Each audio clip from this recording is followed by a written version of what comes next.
Mga katoto, while majority o marami sa mga Pilipino gustong malahian ang kanilang lahi, gusto nila magkaroon ng half-half, half-mixed na anak, apo, ako naman kabaliktaran.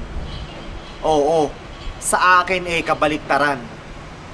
Para sa akin gusto kong mapanatili ang racial identification ng mga Pilipino.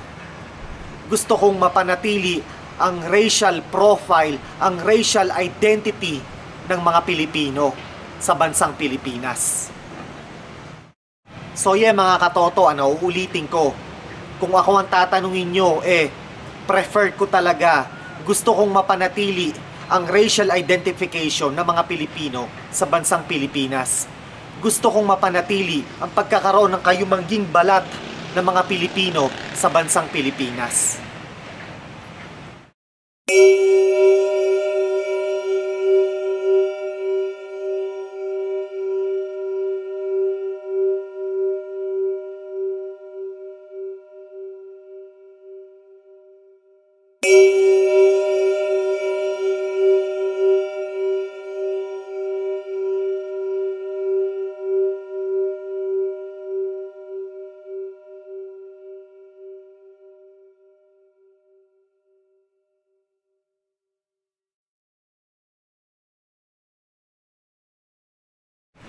Kasi alam nyo mga katoto, sa bansang Pilipinas, mataas ang colonial at whitewashed mentalities. Mataas ang slave-like mentality ng mga Pilipino sa bansang Pilipinas. Ako naman, mataas ang aking pride and sense of nationalism. Mataas ang aking pride and sense of nationalism. Ilang beses ko na pinaliwanag mga katoto in the past na ang colonial at whitewashed mentalities ay isa sa maraming dahilan kung bakit nananatiling mahirap ang Pilipinas economically at socially.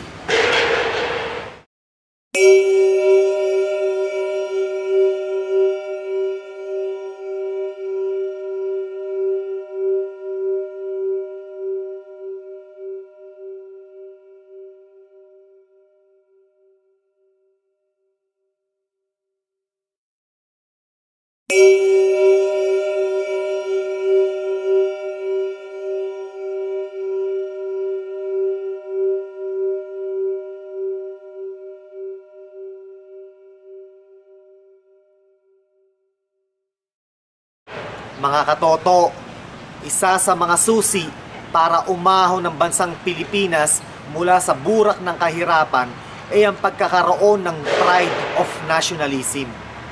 Kailangan nating iwagayway ang pride and sense of nationalism. Have you guys been to Vietnam? I have been to Vietnam many times.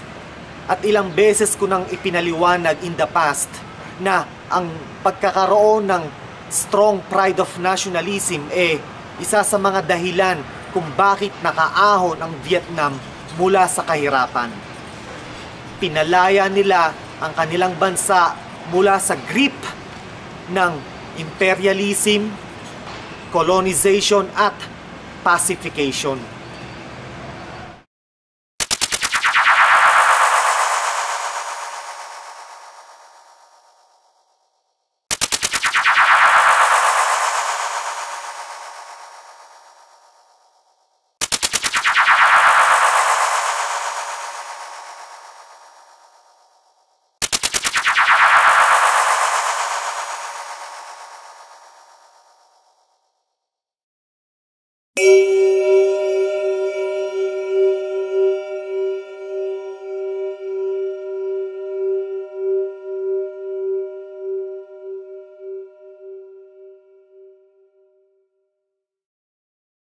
Mga katoto, kailangan nating palayain ang ating mga sarili mula sa pagkakaroon ng slave-like mentality.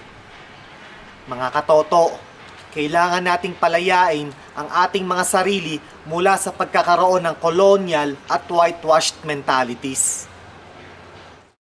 Kaya kung ako ang tatanungin nyo mga katoto, Hindi ko gugustuhin o hindi ko gusto na mag-asawa ang aking mga anak ng ibang lahi. I prefer na ang mga anak ko ay mag-asawa ng kapwa nila Pilipino. Ngayon, hindi ko sinasabi na dinidiktahan ko sila o didiktahan ko sila. Ang sa akin lang yung preferred ko, kung ano yung gusto ko. Mga katoto, understand where I am coming from. Understand my insight and perspective. The Philippines was colonized, imperialized, and pacified by foreign powers, by white men. The Philippines was colonized, imperialized, and pacified by Spain and by the United States of America. The natural and human resources of the Philippines were abused and exploited by foreign powers. So understand where I am coming from. Understand my insight and perspective.